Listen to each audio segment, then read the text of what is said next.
Ani garuu irma qabeenya qaburana qaban. Eshi itti fufa.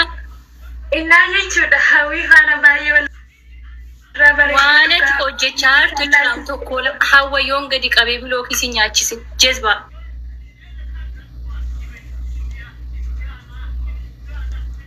Uskuti. Akkumattis himaan jira bar hawwii suusee dhiiste hawwii jaallatti hawwii nama jaalalaaf taatu. Asiin silaalaa walii barunda saayyuu. Argaarta. Maachi sixxee qoy ati maa bilbilarraa achi sixxee mucaa miira keessa gashitaati. Ani isaanii haasa'uun jaalladha qoy. Inkilesh maafi guum shayya guum xayyibaan ashoofinti sayir walla kibir. Man. Warri guuminti wallahi. Ana wala hawi.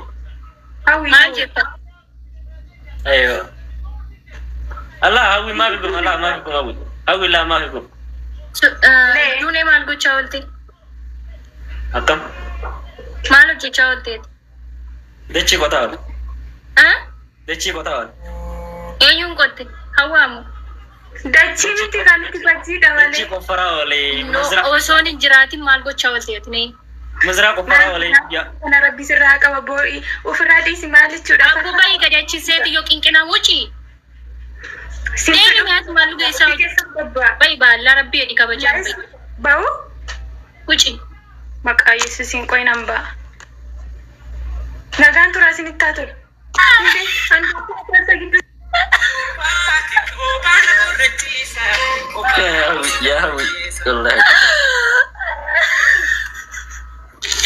Nan buuse baga buustee bagan buuses si.